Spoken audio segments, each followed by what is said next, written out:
K. Rajni is appointed as the statutory auditor of STS Limited for the financial year 24-25 for auditing complete set of financial statements.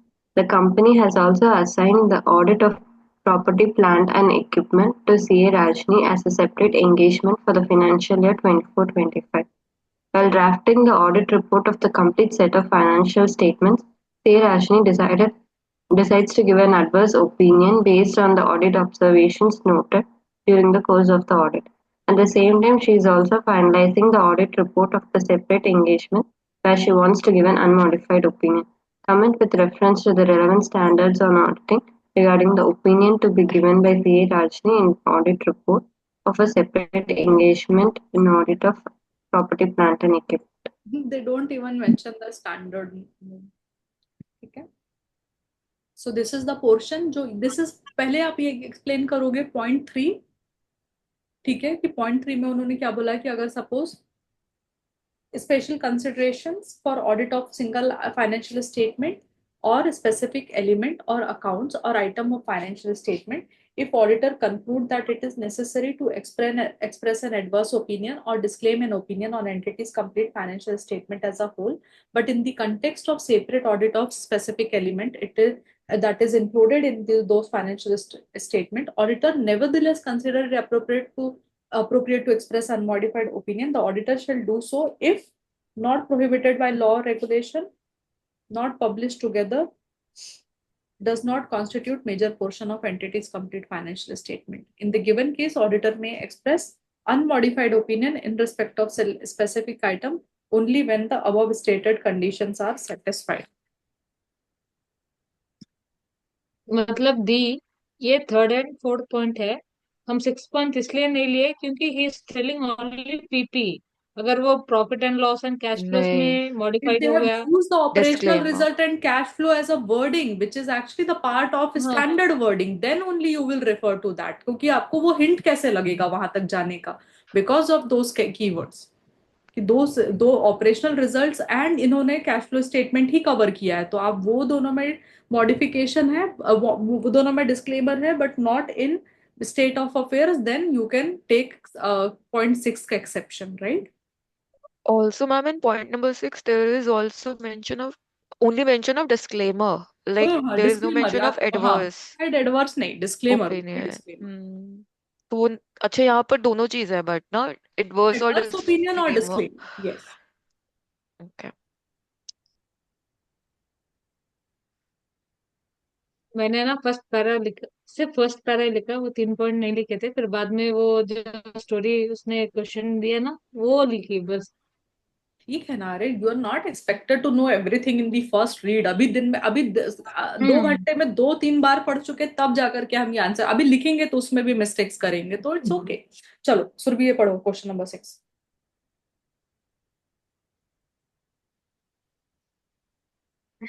CAG is offered appointment for audit of trade payables of financial statements of the company.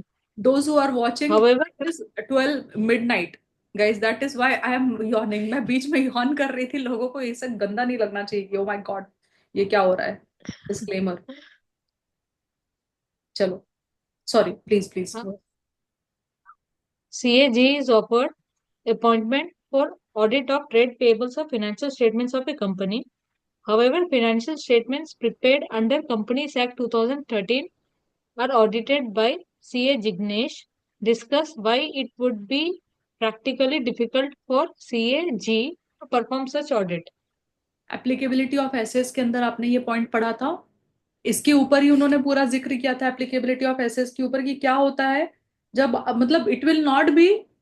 Applicability of SAs था या which point that was, what point was that when performing? Planning and performance अच्छा, considerations planning में and था. Performing considerations का starting point वाला number point C. था. हाँ वो भी, और पॉइंट नंबर सी में भी था कि auditor may not be able to consider 805 items in isolation.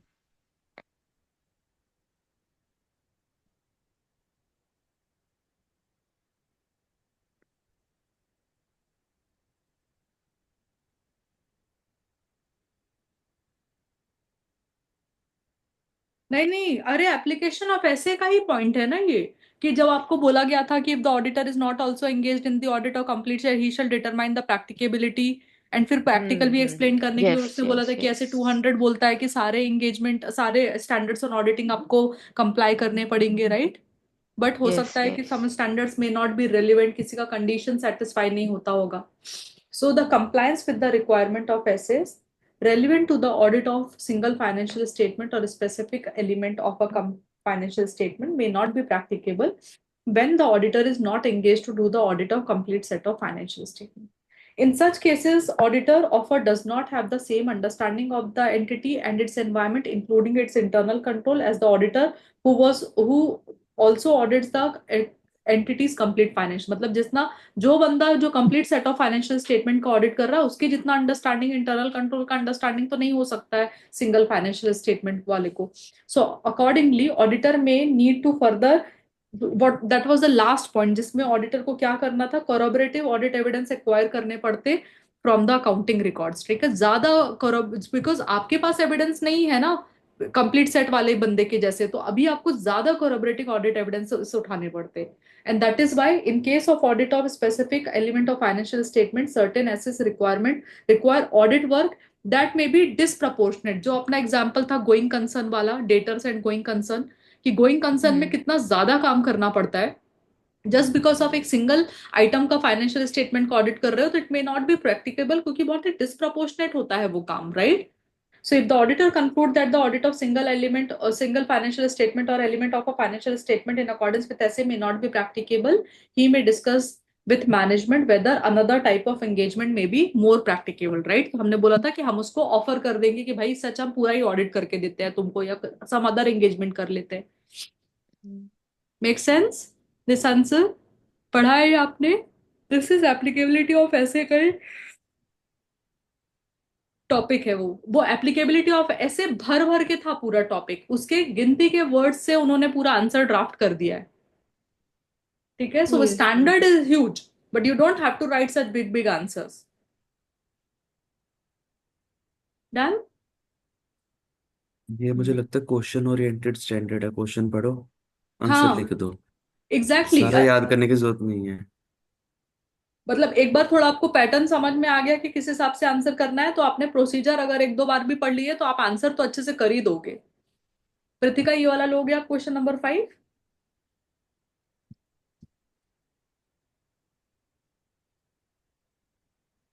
A.M. Surya is auditor of financial statements of an entity prepared in accordance with financial reporting provisions of a contract. He is also offered an audit of trade receivables appearing in the above financial statements.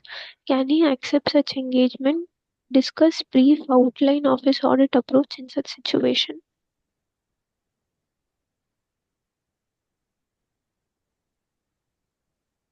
आगे answer भी पढ़ दूं? एक second, I was trying to comprehend at this point of time, ये question क्या बोला है, क्या था क्वेश्चन, एक बार समराइज करना एक लाइन में उसमें। नहीं मतलब CA is given the audit of financial statements which is prepared as per a contract, so it's a special purpose framework. हाँ उसी financial statement के trade receivables को भी अलग अच्छा, सो से एसपीए करने के लिए। मतलब 800 प्लस 805 का क्वेश्चन है ये, ओके। यस गुड क्वेश्चन यार, अच्छा वो ये दिया उन्होंने, क्योंकि वहां पर याद है अपन ने डिस्कस किया था कि 805 जब लगता है तो वो आपका नॉर्मल स्टैंडर्ड्स, मतलब 700 की सीरीज से जो नॉर्मल ऑडिट हो रहा था उसके प्लस, सॉरी 700 की सीरीज मतलब जनरल पर्पस फ्रेमवर्क प्लस 805 हो सकता है, या फिर 800 प्लस 805 हो सकता है। So this is a good example of 800 plus 805, ठीक है, ओके। हाँ पढ़ो ना। single financial statements or specific element, account or item of a financial statement may be prepared in accordance with a general or special purpose framework. If prepared in accordance with a special purpose framework, SA 800 also applies to the audit. In the given case, FS are prepared in accordance with financial reporting provisions of a contract. It's a special purpose framework. The auditor of FS prepare in accordance with the special purpose framework, is also offered to audit trade receivables appearing in the above FS, which relate to audit of the element of FS prepared in accordance with special क्या purpose framework. बकवास answer लिखा है. Hence, his audit approach should include considering elements of both SA 800 and 805. Ma'am वो मैं तो ऐसे सिर्फ boys पैसे एक ही चीज को कितना घुमा के दिया जा सकता है. और वही अगर हम घुमा के लिख दे तो लिटरली एक लाइन का आंसर था, उसको 10 लाइन में छेपा है. Oh my goodness. I think बहुत हो गया है. सच में क्या बहुत हो गया है. मतलब हम I think we have hit the point in terms of answers also. एक लाइन के आंसर को भी इतना बड़ा करके दिया है. वही ना यार. ये छोटे होते क्वेश्चन को घुमा घुमा कर एक ही लाइन को रिपीट करते रहते थे ना, वैसे आंसर लिखा है।